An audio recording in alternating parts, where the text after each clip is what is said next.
The people ask me, are we going to have a recession? And my answer is we might be in a recession right now and not even know it.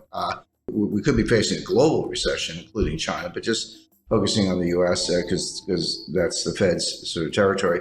So Powell saying, the economy is great is nonsense. What he said, by the end of the year, we could be looking at 4.2% unemployment, 3.5 to 4% interest rates, and, kind of 2.7% inflation. You're like, wait a second, inflation is 8.6 today. How do you get to, 2.7, number one? And then what about rising unemployment and higher interest rates? How do you reconcile those things? He said all three of those things. But what state of the world could make those things come true? There's only one, which is a recession. A recession would do it. A recession will raise unemployment. Higher interest rates will cause the recession. And the recession will cause inflation to go down. So in effect, Powell was saying we're going to have a recession. Inflation, prices go up, so we understand that, or maybe put differently, the value of your money goes down. You don't get as much for your money, same thing.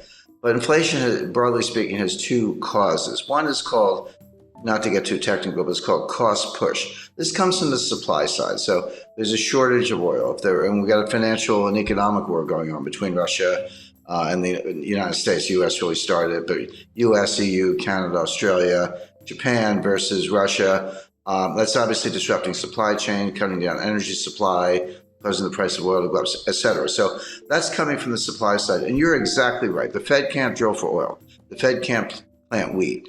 The Fed can't make semiconductors. So they can't do anything about this. And the supply chains are breaking down. They were breaking down before the war in Ukraine, but Ukraine has made it worse. The other source of inflation is called demand pull. And this is when individuals, you, me, and all of our viewers and, everyday Canadians and Americans worry about inflation. We say, well, I'm just thinking about buying a refrigerator. Better buy it now before the price goes up, or the car, house, or whatever it might be.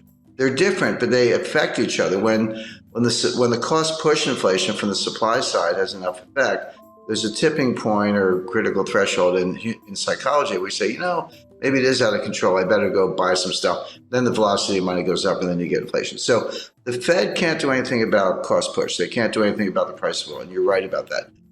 But they're looking at the demand side, saying, hey, if this supply thing goes on long enough, eventually the psychology will change, and we'll get demand pull and behavioral, and that is really hard to change. So what they're trying to do, they know they can't change the supply side, but they're trying to squash the demand side before it gets out of control.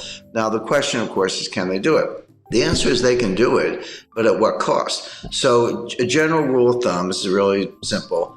You have to forget about nominal interest rates. Nominal interest rates are the rates you see on your screen, you hear about in the headlines and all that.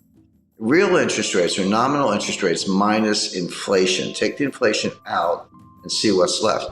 Well, right now, real interest rates are about 2%, actually 1.75% under the Fed's policy rate. Inflation's 8.6%. So, just round numbers, 1.5 minus 8.5, that makes the inflation rate -7. That's nowhere near. It's got to be +2. Real rates have to be +2 to squash inflation. Right now, they're -7. So that implies that the Fed has to raise interest rates to 10.5% to get to +2 real interest rates. That's never going to happen. They're never going to get there. They will destroy the economy long before they get there. So the Fed has no hope of squashing inflation from the demand side, as you described, by raising rates, unless inflation comes down for other reasons. So what they're going to do, they're going to keep raising rates, 2, 2.5, 3, 3.5, 4, hope that inflation comes down from 8 to maybe 3, although I think that's a stretch. You could get into positive real rate territory, but they're really far away from it. So I think, by the way, I described what they're trying to do. I should make it clear they're going to fail. The only way inflation comes down, the way we're talking about, is if they trash the economy, a severe recession. If that happens, you say, well, do people still need to put gas in their cars? Well, you're right, but not if they're unemployed, because they're not going to work. There's a lot here that's just for show. It sounds good on TV, but there's a lot less here than meets the eye. But the point is, this is not over anytime soon. And even if it were, when you break supply chains, you can't just put them back together. It's like breaking a vase. in 1,000 pieces. And you got to go buy a new vase. It's going to take years to undo this damage. So I spoke to the individual who was probably the single individual most responsible for building the modern supply chain. It was 30 years from 1989 to 2019. It was head of one of the largest companies in the world, and this is what they did, among other things. And he said, Jim, you have to understand, it took us 30 years to build it. It took us 3 years to blow it up. It's not going to come back in a year. This is going to take 5, 10, 15 years to build a new one. So it's what I call supply chain 2.0.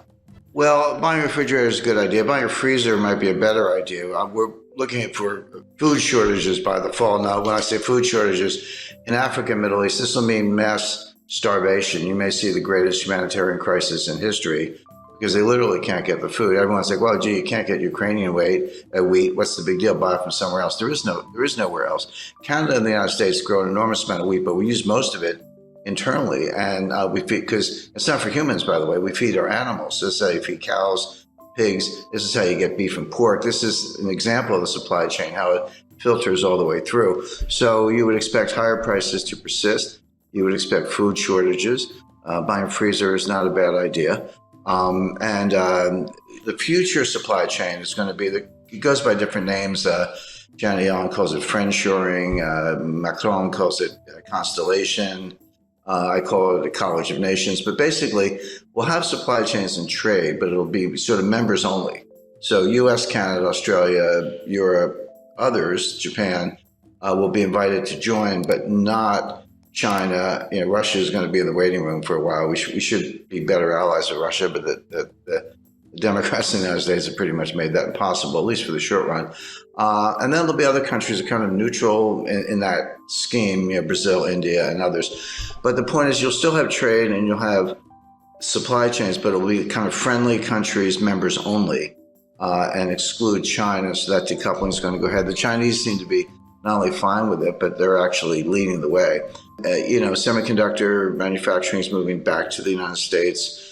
The 20 billion of new semiconductor plants from Intel. And why is Taiwan Semiconductor spending over $5 billion to build new semiconductor fabrication plants in the United States? Well, obviously because they're worried about China. We're reshuffling the deck, but none of this stuff is easy. Semiconductor plants take 5 years to build. A new refinery, forget it. That's like 7 to 10 years. We haven't had one in the United States since 1977. So it's going to take a while to do all this.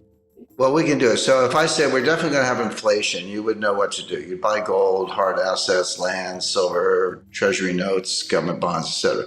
If I said we're definitely going to have deflation, you would also know what to do. You would reduce leverage. You would have more cash, and there are other assets you could go into. The problem is we could have both. There's no question we have inflation right now. It's front and center. But if the Fed squashes it and causes a recession or worse, you could flip to deflation very quickly. So this is going to sound like an obvious statement. What you want is diversification.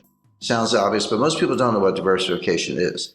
I see people, I've got 50 stocks in 10 different sectors. I'm highly diversified. I'm like, no, you're not. You have one asset class called stocks. Real diversification, have a slice of stocks, gold, real estate, cash. Agriculture is a good investment. Energy, forget the Green New Scam.